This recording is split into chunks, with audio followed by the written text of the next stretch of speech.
کہ اللہ تعالیٰ نے رمضان کا روزہ چھوڑنے کی اجازت دے دی, قرآن میں صاف بتا دیا سفر میں بھی اجازت ہے اور بیماری میں بھی. تیسری کوئی وجہ اللہ نے نہیں بتائی. آپ نے تیسری وجہ خود سے گڑ لی کہ کل آپ کا اگر پیپر ہے اور تیاری کرنی ہے تو آپ پیپر کی تیاری کے لیے بھی رمضان کا روزہ چھوڑ سکتے ہیں. یہ آپ کا گڑا ہوا مذہب ہے. اور دلیل یہ دی کہ سفر میں بھی ٹینشن ہوتی ہے, مشقت ہوتی ہے, تو مشقت تو اس میں بھی ہے, تو اسلام نے اجازت دی ہے. تو اس کا مطلب ہے کہ سفر میں اگر ٹینشن نہ ہو پھر آپ کو روزہ چھوڑنے کی اجازت نہ دیں اس کو, ہے بھائی ہر سفر میں ٹینشن تھوڑی ہوتی ہے. غریب آدمی کے لیے جہاز کا سفر وہ تو ٹینشن ختم کر دیتا ہے اس کی.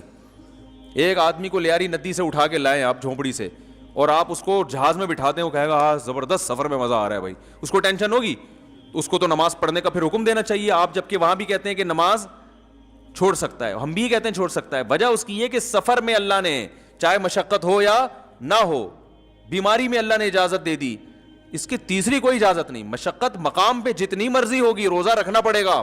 علماء نے یہاں تک لکھا ہے کہ اگر کوئی کوئلے کی کان میں کام کرتا ہے لیکن سفر میں نہیں ہے, وہ کوئلے کی کان میں کام کرتا ہے, اسے پتا ہے کہ میں کوئلے کی کان میں اتروں گا 1 گھنٹے کے بعد زبان میری پیاس سے خشک ہو جائے گی, روزہ چھوڑنے کی اجازت اسے بھی نہیں ہے, کیونکہ نہ وہ مسافر ہے نہ وہ بیمار ہے. تبھی ہم کہتے ہیں فقہا سے دین سیکھو. وہ فقی ان کو کہا اس لیے جاتا ہے, فقی کہتے ہیں, فقہ کہتے ہیں سمجھ کو, فقہا سے دین سیکھو. وہ قرآن اور سنت کے مزاج کو زیادہ سمجھتے ہیں. اب سوال پیدا ہوتا ہے وہ کرے گا کیا؟ وہ کوئلے کی کان میں جب اترے گا صبح صادق کے بعد, پہلی بات تو ہم کہیں گے بھائی نائٹ ڈیوٹی کرو, دن میں کرو ہی نہیں ہے کام.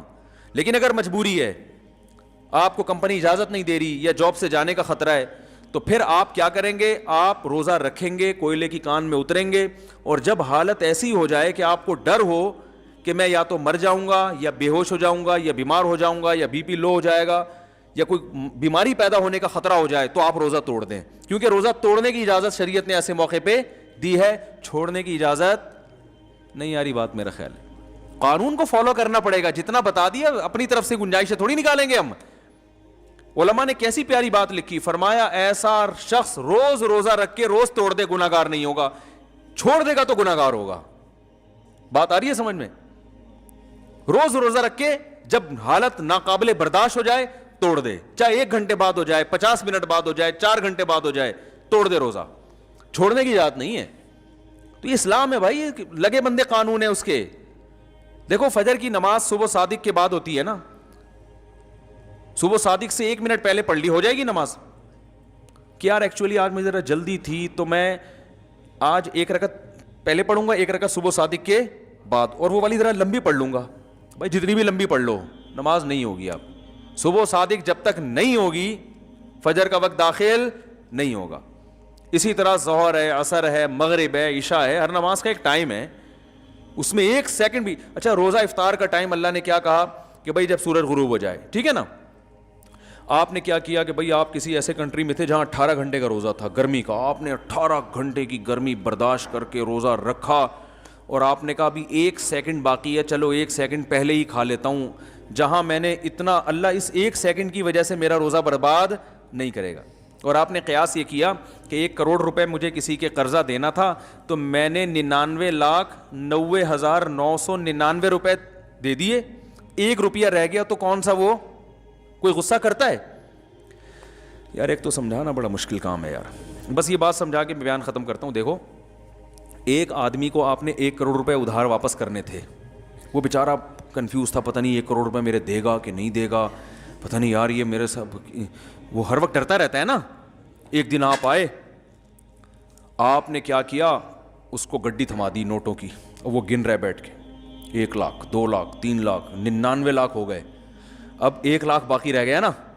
ابے 1 کروڑ 100 لاکھ کو بولتے ہیں نا یار, ہیں 99 لاکھ پورے ہو گئے, تو اس کی دل کی دھڑکن کم ہوگی کہ یار 1 لاکھ رہ گیا, کیونکہ اس کو ڈر ہے کہ پتہ نہیں یہ کھا نہ جائے نا. بہت سے لوگ پورے گڈی پکڑاتے ہیں, 50 مان لیا, آدھے پیسے دیے, کچھ گڑبڑ کرتے ہیں, اس کا سانس بحال ہو رہا ہے نا, ہوتے ہوتے پھر وہ دوبارہ گنے تو 99,000 ہو گئے, اب 1,000 رہ گیا, اب سانس بحال ہو گیا اس کا, پھر گنتے گنتے گنتے 1000 میں بھی اس کے 999 پورے ہو گئے, 1 روپے کم تھا.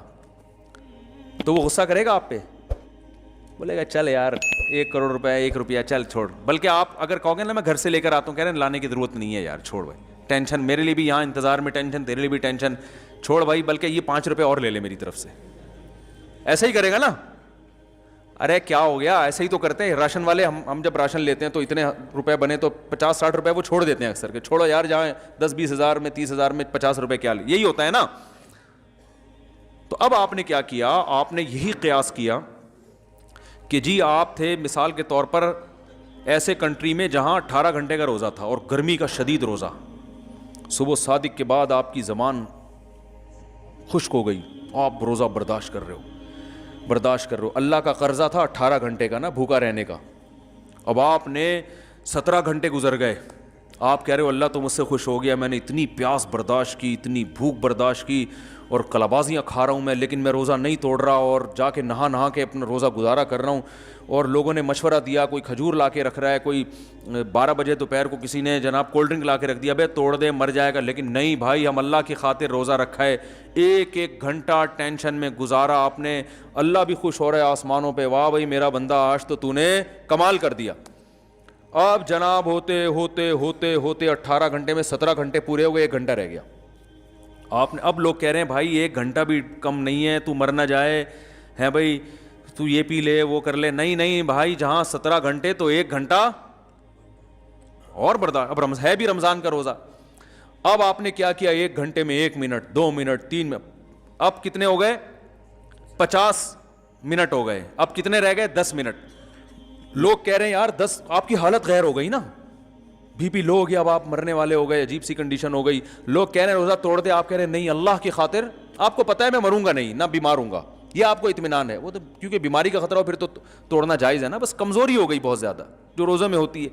پڑے ہوئے ہیں آپ ویکنیس سے, کمزوری سے پڑے ہوئے ہیں, لوگ کہہ رہے ہیں پی لے. نہیں بھائی, جہاں اتنا برداشت کیا ہے 1 منٹ اور, اب 1 منٹ میں 1 سیکنڈ 2 سیکنڈ 3 سیکنڈ 58 سیکنڈ ہوئے تھے.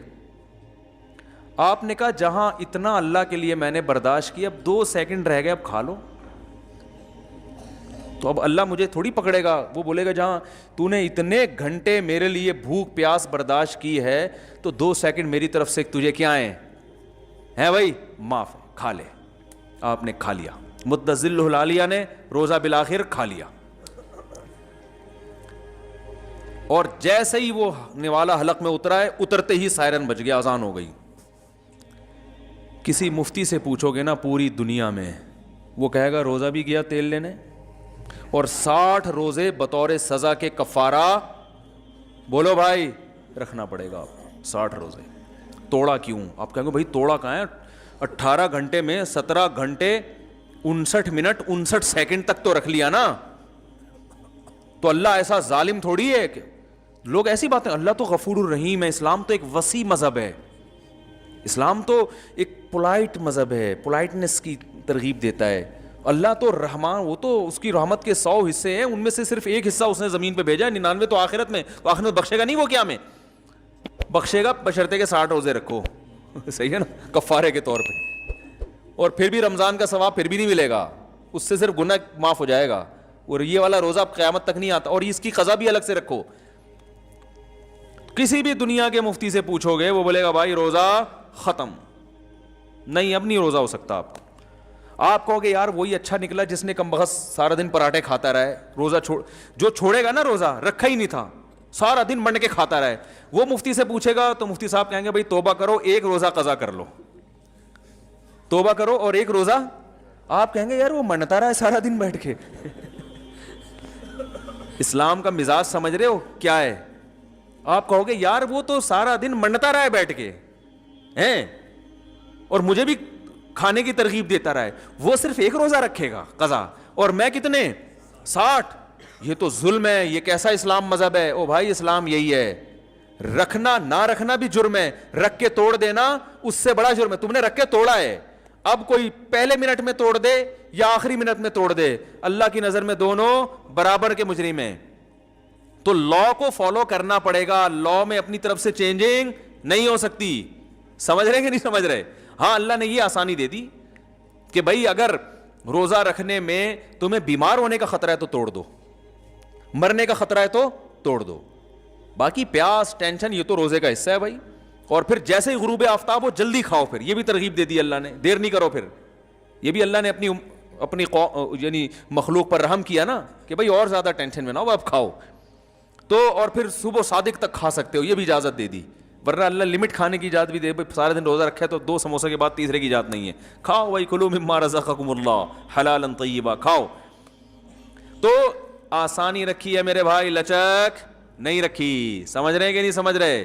تو لچک نہیں ہے, ناجائز ہے تو کیا ہے. ہاں کچھ چیزیں اللہ نے خود بتا دی کہ یہ اس کنڈیشن میں ناجائز ہیں, یہ والی کنڈیشن ہو تو ناجائز ہے ہی نہیں. ہے وہ تو اللہ نے بہت سے, اس لیے خود سے فنٹر گیری نہ شروع کر دیں. علماء سے پوچھ لیا کریں کہ اس مجبوری میں یہ والی چیز میرے لیے جائز ہے یا نہیں. بعض چیزیں اسلام نے خود بتا دیں کہ وہ الاؤ نہیں ہے, لیکن فلاں مجبوری ہو تو وہ جائز ہیں.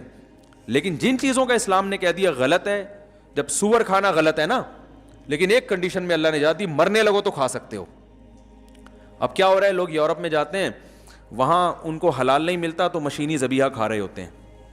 ہم ان کو کہتے ہیں بھائی مشینی ذبیحہ تو جائز نہیں ہے, جو مشین سے ذبح ہو رہی ہے نا مرغیاں, اس پہ اللہ کا نام نہیں لیا جا رہا. انسان اللہ کا نام لے, مشین کے اللہ کے نام لینے سے حلال نہیں ہوگا. کہتے ہیں مجبوری ہے, اب کیا کریں, وہ چکن جو ہے ہمیں یورپ میں کہیں ایسے حلال ملتی نہیں. اس طرح کی نا اسٹائل بھی چینج ہو جاتا ہے ایک دم. چکن اصل میں حلال ملتی نہیں ہے. تو بھائی چکن کھانا مجبوری ہے ہی نہیں اسلام میں. اس کو اللہ نے مجبوری, آپ کی اپنی مجبوریاں, تو پھر تو میرے بھائی پیزا کھانا بھی بہت سے لوگوں کی مجبوری ہے. کتنے لوگ ہیں ہفتے میں پیزا نہ ملے مر جائیں وہ ٹینشن سے, حقیقت ہے نا. وہ پیزے کھا کھا کے خود گول ہو چکے ہیں, پیزا بن چکے ہیں.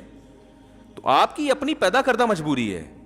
اللہ تعالیٰ نے کیا کہا ہے مجبوری کی جو ڈیفائن کیا اللہ نے, فَمَنِ اضْطُرَّ فِي مَخْمَصَةٍ, کہ جو بھوک سے اتنا مجبور ہو جائے, موت کا خطرہ ہو جائے نا اس کو, اضطراری کیفیت ناقابل برداشت ہو جائے, پھر وہ مردار کھا سکتا ہے. اور وہ بھی اللہ نے فرمایا غیر متجانف للإثم, گناہ کی نیت نہ ہو. اور اس میں بھی اللہ نے فرمایا کہ اعتدال سے نہ ہو. اتنی بوٹیاں کھا سکتے ہیں مردار کی کہ آپ کی کمر سیدھی ہو جائے, جان بچ جائے. آپ نے اس کے کباب کوفتے بنا کے مننا شروع کر دی, اوپر سے کولڈ ڈرنک پی رہے ہیں.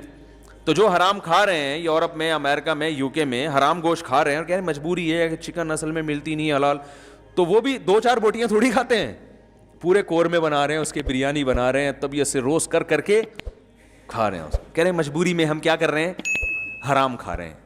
تو یہ مجبوری نہیں ہے. جب تک روٹی مل رہی ہے, گندم مل رہی ہے, پیٹ میں جا رہی ہے, کوئی بھی ایسی چیز جو پیٹ بھرنے کے لیے کافی ہو, تو آپ حرام کی طرف نہیں جا سکتے. ہاں اللہ نے خود اجازت دے دی, مرنے لگو تو کھا سکتے ہو, تو وہ پھر آپ کے لیے حرام رہتا نہیں ہے, وہ حلال ہو جاتا ہے.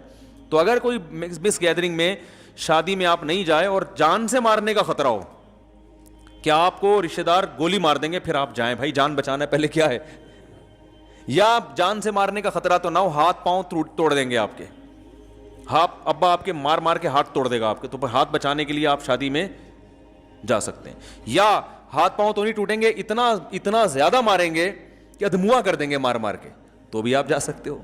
ٹھیک ہے نا.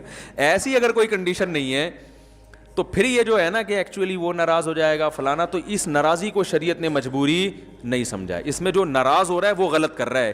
قطع رحمی کا, رشتہ داری توڑنے کا گناہ اس کو ہوگا جو اپنی محفل میں گناہ کر کے آپ کو ناراض کر رہا ہے. سمجھ رہے ہیں کہ نہیں سمجھ رہے؟ دیکھو ایک بات سنو, اللہ نہ کرے میں ان سے پیسے لے کے کھا جاؤں, اللہ نہ کرے, اور یہ میرے بالفرض سگے بھائی ہوں. اب کیا ہوا, ہم دونوں میں دشمنی پیدا ہو گئی, تو اس دشمنی کا گناہ ان کو ہوگا. قیامت میں اللہ ان سے پوچھے گا تم نے رشتہ داری توڑی, اللہ یہ کہیں گے اللہ میں نے تھوڑی توڑی ہے, توڑی تو اس نے جس نے میرے سے پیسے چھینے ہیں. تو ہمارے ہاں جو بھی ناراض ہوگا نا سب اسی پہ ڈال دیتے ہیں کہ یہ رشتہ داری توڑ رہا ہے. بھائی توڑنے میں یہ دیکھو توڑنے کا ذریعہ کون بن رہا ہے. ذریعہ وہ بن رہا ہے جو گناہ کر کے اپنے ان رشتہ داروں کو محفل میں آنے سے روک رہا ہے جو رشتہ دار اس گناہ میں شرکت قبول نہیں کرنا چاہتے, جو رشتہ دار اس گناہ میں شرکت نہیں کرنا چاہتے. تو اس لیے لچک نہ دکھایا کریں, جتنی لچک اللہ اس کے رسول نے دے دی ہے بس وہ ہمارے لیے کافی ہے. اس سے زیادہ شریعت کو تبدیل کرنے کی ضرورت نہیں ہے, اس پہ مضبوطی دکھانی پڑے گی. اللہ عمل کی توفیق عطا فرمائے. تو یہ آیت جو ہے نا, ان ربک هو اعلم بمن ضل عن سبیلہ, اللہ کو پتہ ہے کون اس کے راستے سے ہٹ گیا, کون سیدھے راستے پر ہے. تو معاشرہ اگر مخالفت بھی کرتا ہے کرنے دے بھائی, آخرت میں انشاءاللہ اللہ ایسے لوگوں کو الگ سے بلائے گا کہ تم نے میری خاطر مخلوق کو ناراض کیا. تو آج یقیناً اللہ اس کا بہترین بدلہ دے گا، کیونکہ اللہ بھی یہ چیز دیکھ رہا ہے. اللہ کا نام ہے شکور. شکور کہتے ہیں تھوڑے پہ بہت زیادہ دینے والا. ابراہیم علیہ السلام کو جو اللہ نے اتنا نوازا نا، وہ اس لیے تو کہ کلچر کے خلاف چلے تھے. جو کلچر کی غلط چیزیں تھیں ان کو ابراہیم علیہ السلام نے فالو نہیں کیا، اگینسٹ چلے کلچر کے. تو کلچر کی مخالفت میں بڑا ثواب ہے، ہاں بشرطے کہ کلچر غلط چیز پہ جا رہا ہو. کلچر میں ساری چیزیں غلط نہیں ہوتی ہیں، کچھ چیزیں صحیح بھی ہوتی ہیں. بعض لوگ زیادہ فنٹر بننے میں ہر چیز میں مخالفت شروع کر دیتے ہیں. نہیں آ رہی میرا خیال بات؟ ہر چیز میں مخالفت نہیں کر رہی. کلچر کی جو چیزیں ٹھیک ہیں، بلکہ جو اچھی ہیں ان میں تو کلچر کو فالو کرنا چاہیے نا. تو ہمارے کلچر میں بھی کچھ چیزیں اچھی بھی ہیں، کچھ بری بھی ہیں. تو جو اچھی چیزیں ان کو اور پروموٹ کرنا چاہیے، جو بری چیزیں اس میں کلچر کا ساتھ نہیں دے سکتے.